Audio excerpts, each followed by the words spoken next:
92.7 big FM पर आप सुन रहे हैं प्यार के किस्से यादों का edit box with Nilesh Mishra में, और मैं आपको सुनाने जा रहा हूँ स्नेहवीर गोसाई की लिखी कहानी स्वाति आई है, बिना किसी एड ब्रेक के। एक मिनट रुको अनुराग, अपना रुमाल तो भूल ही गए तुम। कितने भुलक्कड़ हो गए हो, ऑफिस में जरूरी चीजें कैसे याद रखते हो। स्वाति ने अनुराग को एक प्यार भरी डांट लगाई। अनुराग ने आगे बढ़ के स्वाति के माथे को चूमा और दफ्तर के लिए चल पड़ा। स्वाति को जैसे थका देने वाले काम के लिए ताकत मिल गई। पल्लू को कमर में बांध के उसने किचन में प्रवेश किया और रोजमर्रा के कामों में उलझ गई। 10 साल हो चुके थे स्वाति और अनुराग की शादी को। स्वाति के घर में सुख सुविधा के साथ साथ सुकून भी था। इसी सुकून के कारण स्वाति को अपनी नौकरी छोड़ देने के फैसले का कभी अफसोस नहीं हुआ। बेटा शुभम स्कूल और पतिदेव दफ्तर जा चुके थे। घर में ढेर सारे काम के बाद भी ढेर सारी फुर्सत बच जाती थी। दोपहर को एक थका हुआ सन्नाटा उसको चारों तरफ से आके घेर लेता था। बस यही फुर्सत काटती थी स्वाति को। थोड़ी देर टीवी देख लेती, थोड़ी देर अखबार पढ़ लेती, फिर क्या। कभी कभी जी करता कि कहीं हो आए, लेकिन कहां। कुर्सी से उठी थी कि अचानक कमर में तेज दर्द हुआ।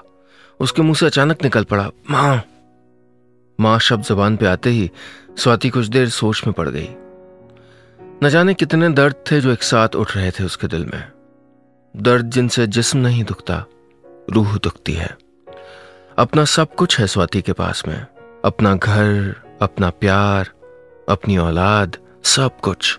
वो सब कुछ जिसको पाने के लिए इंसान पूरी जिंदगी मेहनत करता है। फिर भी क्यों एक अधूरापन महसूस होता है उसको। क्यों त्योहार में हाथ रंगोली बनाने के लिए नहीं उठते।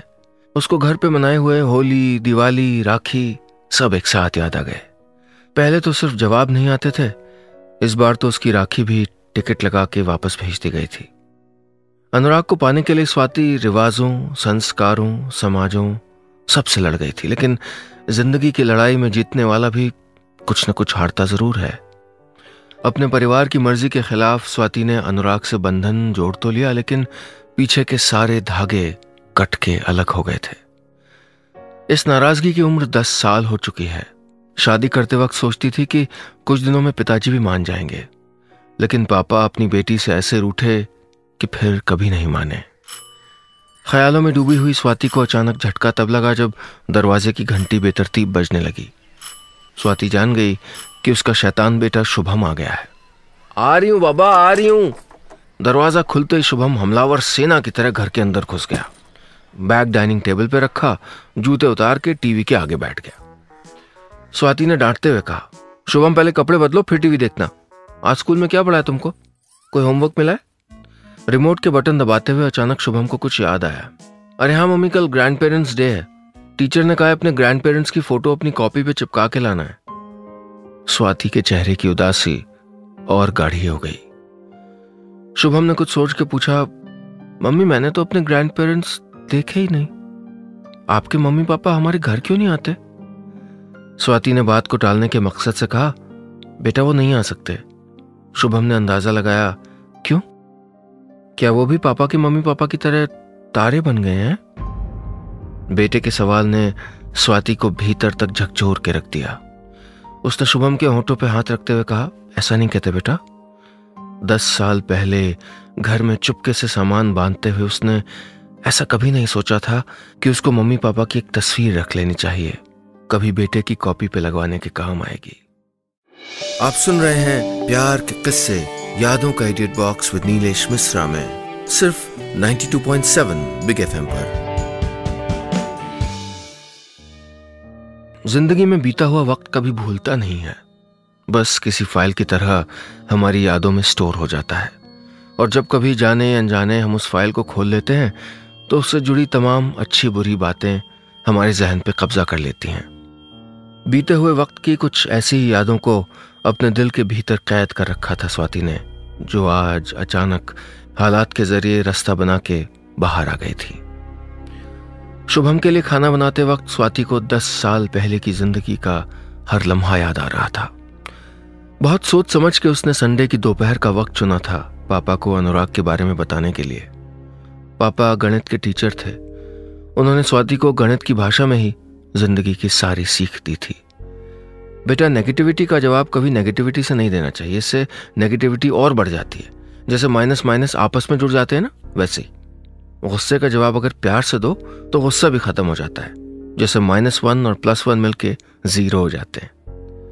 पापा की बातों ने स्वाति को इतना समझदार बना दिया था कि स्वाति को अनुराग से प्यार करना गलत नहीं लगा। पापा को बताने में थोड़ी झिझक जरूर महसूस हुई थी, लेकिन घबराहट नहीं थी। उसको लगा था कि पापा उसके फैसले से बहुत खुश होंगे। लेकिन स्वाति के पूछते ही पापा ने तुरंत गणित लगानी शुरू कर दी। क्या करता है लड़का? स्वाति ने जवाब दिया, पापा सॉफ्टवेयर इंजीनियर है।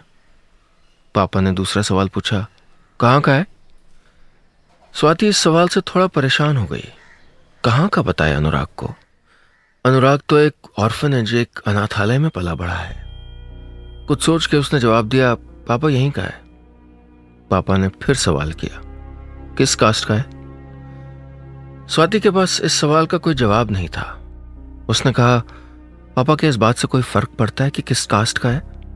पापा ने गुनगुने गुस्से में कहा, सवाल का जवाब सवाल में नहीं देते स्वाति। स्वाति ने अनुराग के बारे में जैसे जैसे बताना शुरू किया, पापा के चेहरे के हाव भाव वैसे वैसे बदलने लगे। स्वाति की बात खत्म होते ही पापा ने पूछा, कब से जानती हो उसको? स्वाति ने कहा, पिछले 1 साल से। पापा ने अपना चश्मा उतारते हुए कहा, साल भर से जानती हो और अब बता रही हो? देखो स्वाति, ये 4 दिन की दोस्ती है जिसको तुम प्यार समझ बैठी हो। प्यार समर्पण से पैदा होता है, त्याग से पैदा होता है, रेस्टोरेंट में बैठ के कॉफी पीने या फोन पे गप्पे लड़ाने से नहीं। स्वाति को पापा की बात चुभी जरूर थी, लेकिन उसने रिएक्ट नहीं किया। नेगेटिविटी का जवाब आखिर नेगेटिविटी कहाँ होता है? पापा एक बार अब उससे मिल तो लो, अनुराग बहुत अच्छा लड़का है। पापा ने कहा, बेटा तुम जैसा सोच रहे हो वैसा नहीं हो सकता। हम अपने लोगों में क्या बताएंगे कि हमने अपनी बेटी की शादी एक ऐसे लड़के से की है जिसके माँ बाप खानदान कोई पता ठिकाना नहीं है। स्वाति की आंख में आंसू आ गए थे। पापा, इसमें अनुराग की क्या गलती कि वो एक ऑर्फनेज में पला है? पापा ने स्वाति को समझाते हुए कहा, बेटा गलती उसकी नहीं है, गलती तुम्हारी उम्र की है। इस उम्र में बागी हो जाना आम बात है, लेकिन इस उम्र के गलत फैसलों को सारी उम्र निभाना बहुत मुश्किल होता है। उसके बाद घर में कई अदालतें लगीं, कई बार जिरह हुई। पापा को लगता था कि बेटी मान जाएगी, बेटी को लगता था पापा मान जाएंगे, मगर न पापा माने न बेटी। आखिरकार अनुराग ने पापा से बात की, जिसको पापा ने 0 से मल्टीप्लाई कर दिया। कुल मिला के स्वाति के सवाल का हल निकला, इनफाइनाइट नाराजगी। आप सुन रहे हैं प्यार के किस्से, यादों का edit box with Nilesh Mishra में, सिर्फ 92.7 बिग FM पर। पापा को मनाते मनाते लगभग 2 महीने बीत चुके थे। स्वाति की उम्मीदें दम तोड़ने लगी थीं। पापा ने साफ कर दिया था कि अगर उससे रिश्ता जोड़ा तो फिर हम सबको भूल जाना। जब कोई हल निकलता नहीं दिखा तो एक दिन स्वाति टूर का बहाना करके अपना सारा सामान बांध के घर से निकल गई। पीछे चिट्ठी छोड़ गई, पापा मैं जानती हूं आप इसको मेरी सबसे बड़ी गलती समझेंगे, लेकिन मुझको यकीन है मैं उसके साथ खुश रहूंगी। मैं जा रही हूं अनुराग के साथ। कोई हल नहीं था इसलिए यह करना पड़ा। हो सके तो माफ कर दीजिएगा। किचन में खड़ी स्वाति की आंखों के आगे सारी तस्वीर उभर आई थी। दरवाजे के पास खड़े शुभम ने कहा, मम्मी रोटी जल गई, आपका ध्यान कहाँ है? स्वाति ने झटके से रोटी को तवे पर से उतारा। आज पूरे दिन स्वाति कहीं खोई खोई सी ही रही।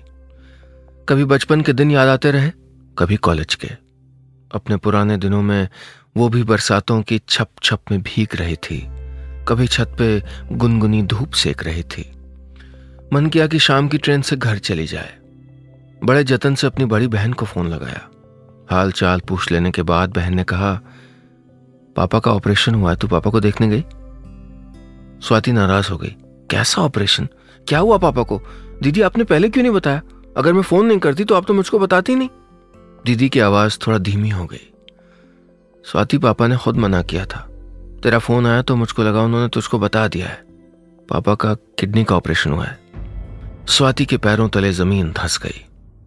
घर से कितनी पराई हो गई है, इस बात का एहसास उसको आज हो रहा था। पापा ने सबको कसम दी थी कि कोई स्वाति से न मिले, मगर फोन पे थोड़ी थोड़ी बातें हो जाया करती थी। शाम को अनुराग के घर पहुंचते ही उसने कहा, अनुराग पापा की तबीयत बहुत खराब है, हमको जल्दी से जल्दी घर पहुंचना होगा, तुम सामान बांध लो।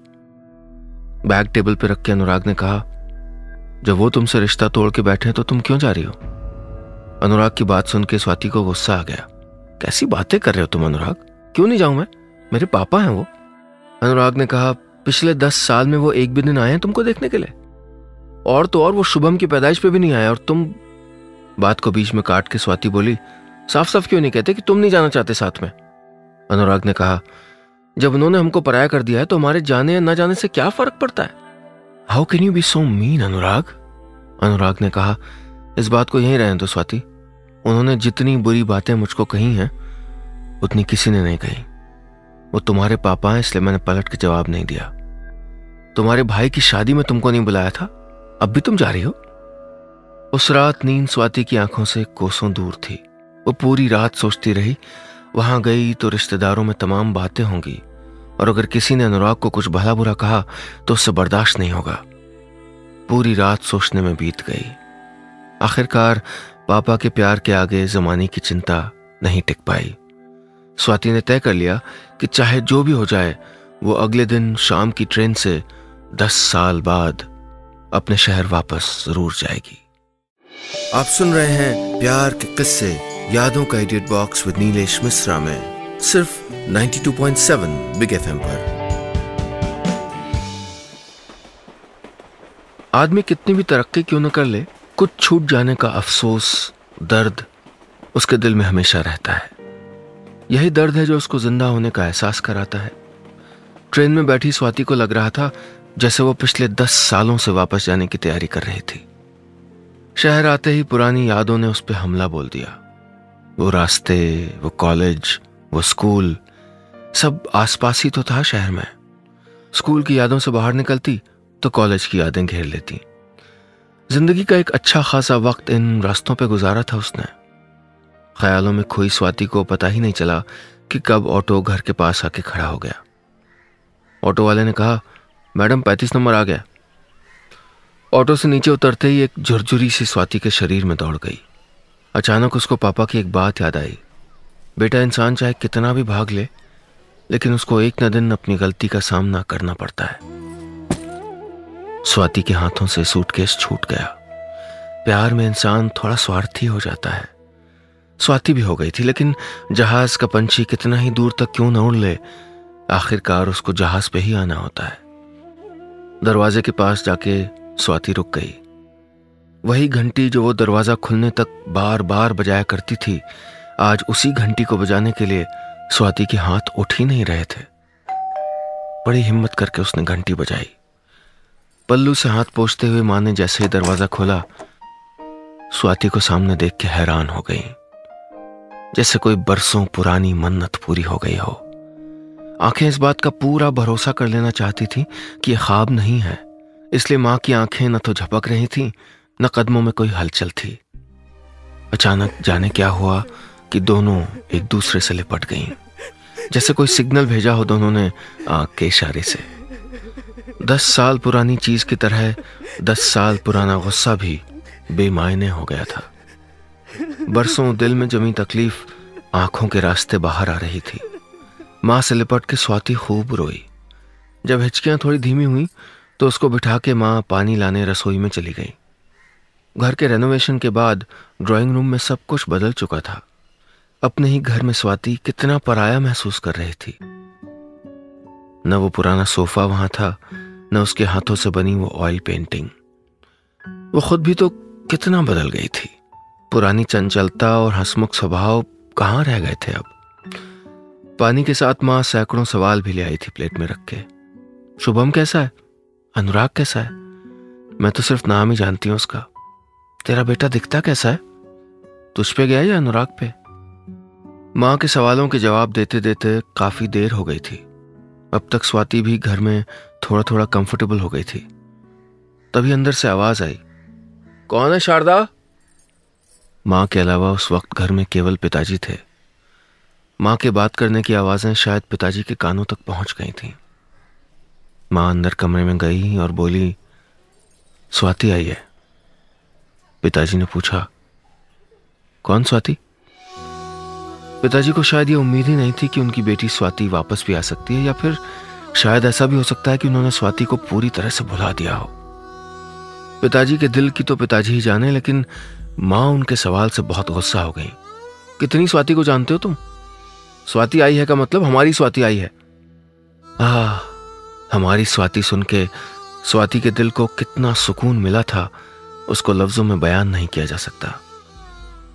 10 साल से हमारी स्वाति सुनने के लिए तड़प रही थी वो। आप सुन रहे हैं प्यार के किस्से, यादों का edit box with Nilesh Mishra में, सिर्फ 92.7 बिग एफएम पर। नफरत की दीवारें कितनी ही ऊंची क्यों ना हो, वक्त की बारिशें उन पे गहरी दरारें डाल देती हैं। आखिर में दरकार होती है एक जोरदार कोशिश की, जिससे ये दीवार हमेशा के लिए ढह जाए।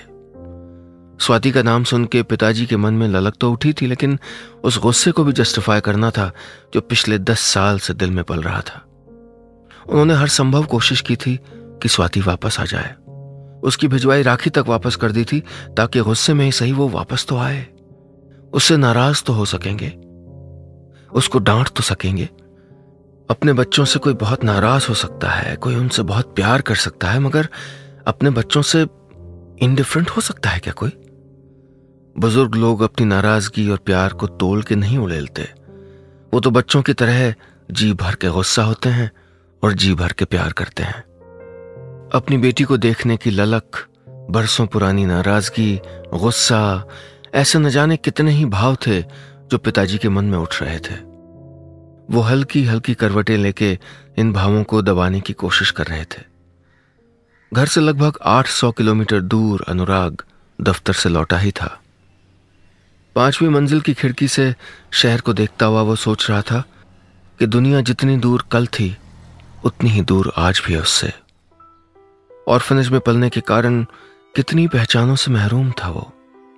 ये पहचान बहुत मजेदार चीज है दोस्तों। पैदा होते ही कितनी सारी पहचानें आपसे अपने आप जुड़ जाती हैं। Gender identity, cast identity, language identity, religious identity, geographical identity, वगैरह वगैरह। हमारी जिंदगी से जुड़ के ये पहचानें हमारी सोच, हमारे रहन सहन, हमारी पूरी जिंदगी पे गहरा असर डालती हैं। मजे की बात यह है कि इनको चुनने का अधिकार हमको नहीं है। इन ढेर सारी पहचानों के बीच इंसान अपनी असली पहचान भूल जाता है। अनुराग के पास ये सारी पहचानें नहीं थीं। वो ढेर सारे प्रेजुडिस, ढेर सारी एक्सपेक्टेशन से बच गया था, लेकिन कुछ पाके उसने भी बहुत कुछ खोया था। उसके दिल में एक बड़ा मलाल था, ये कि स्वाति के मम्मी पापा ने उसको सिर्फ इसलिए नहीं अपनाया क्योंकि उसके पास रिश्ते की बात करने के लिए मम्मी पापा नहीं थे। इसीलिए शायद स्वाति के पापा के लिए उसके दिल में इतना गुस्सा था। शादी के बाद वो कभी उनसे मिलने नहीं गया। शुरुआत में जो चिट्ठियां स्वाति के लिए उसके घर से आई थीं, उसने वो भी उसको नहीं दी थी, ताकि कोई रिश्ता ना रहे उन लोगों के बीच में। शायद स्वाति के पापा सही कहते थे, नफरत को नफरत से डील करो तो नफरत और बढ़ जाती है। यही तो किया था अनुराग ने भी। जिंदगी के बारे में पापा की गणित काफी हद तक सही थी। स्वाति के इस तरह चले जाने से अनुराग को उन सब बातों के बारे में सोचने का एक और मौका मिल गया था, जिनको उसने दिल के किसी कोने में दफन कर रखा था। कहीं ना कहीं उसको अपनी गलती का एहसास भी हो रहा था। पापा स्वाति से नाराज तो थे, लेकिन इन 10 सालों में शायद ही कोई दिन रहा हो जब उन्होंने अपनी प्यारी बेटी को याद नहीं किया। घर के कोने कोने में तो स्वाति बसी हुई थी, उससे भाग के जाते तो कहां। मगर आज बेटी के वापस आ जाने के बाद भी उन्होंने खुद को कमजोर नहीं दिखाया। आखिरकार जब पापा की तरफ से कोई जवाब नहीं आया तो स्वाति खुद ही पापा के कमरे में चली गई।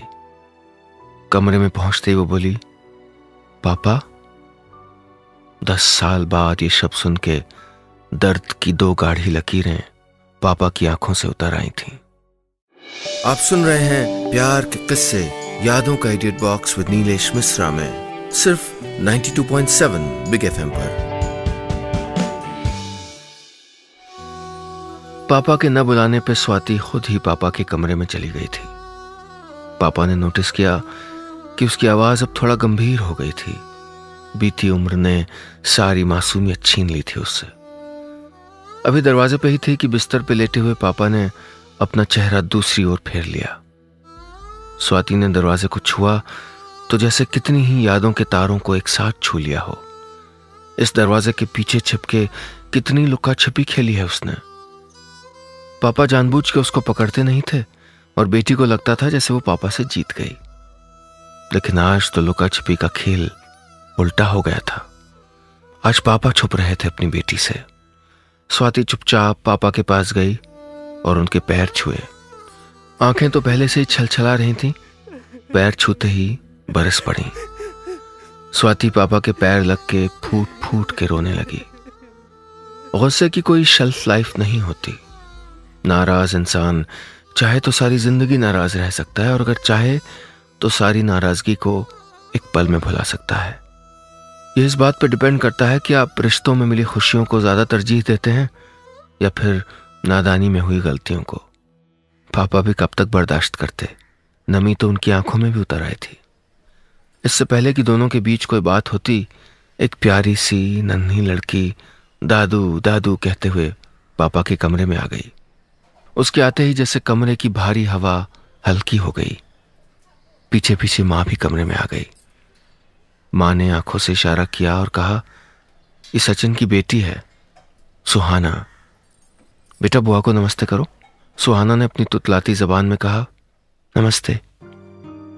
स्वाति को लगा जैसे उसका रोम रोम खुशियों से भर गया है। जिस छोटे भाई को उसने बोलना सिखाया था अब उसकी छोटी बच्ची भी है। उस रात स्वाति ने सबसे जी भर के बात की। बस पापा ही थे जिनसे उसको माफी नहीं मिली थी। घर में आने जाने वालों का मेला सा लगा था। कभी पापा से अकेले मिलकर बात करने का मौका ही नहीं मिला उसको। पापा जब सोए होते तो स्वाति चुपके से उनके पास आके बैठ जाती, देर तक उनको देखती। उनके बाल कान के पास से अब सफेद होने लगे हैं। चेहरे पे लकीरों की शक्ल में उम्र की निशानियां उभरने लगी हैं। डॉक्टरों के मना करने पे भी वो पकौड़ियां खाने की जिद करते हैं। बिस्तर के पास चेस बोर्ड रख के हर शाम वर्मा अंकल का इंतजार करते हैं। बुढ़ापे का बचपना हावी हो रहा है उन पे। चौथे रोज स्वाति अपना सामान बांध चुकी थी। माँ से इजाजत लेने के बाद पापा के पास पहुंची। उस वक्त उनके कमरे में कोई नहीं था। उसने पापा के पैर छुए और कहा, पापा मैं चलती हूं, अपना ध्यान रखिएगा। पकौड़े का सारा सामान मैंने कूड़े में डाल दिया है। आप तो जिद्दी हो मगर हमें तो डॉक्टर की बात माननी पड़ेगी ना। कहते कहते स्वाति चुप हो गई। फिर धीरे से बोली, पापा हो सके तो मुझको माफ कर दीजिएगा। पापा ने अब भी कुछ नहीं कहा। स्वाति उठ के जैसे ही जाने लगी, पीछे से आवाज आई, नन्नू। स्वाति के कानों में जैसे किसी ने शहद घोल दिया हो। नन्नू स्वाति के बचपन का नाम था। इस नाम से सिर्फ पापा उसको बुलाते थे। आवाज सुन के स्वाति पीछे मुड़ी तो देखा पापा की आंखें भी आंसुओं से भरी हैं। स्वाति ने कहा, हाँ डैडू। स्वाति ने भी पापा का निकनेम रखा था। पापा ने बाहें आगे करते हुए कहा, आई लव यू बेटा। स्वाति भाग के पापा के गले लग गई। आई लव यू टू डैडू। पापा ने स्वाति के माथे पे हाथ फेरा, जैसे एक बार में ही दोनों के बीच सारी नाराजगी साफ हो गई हो। पापा ने स्वाति के माथे को चूमा और कहा, बेटा अगली बार मेरे नाती और दामाद को साथ जरूर लेके आना। बस इतनी सी थी कहानी।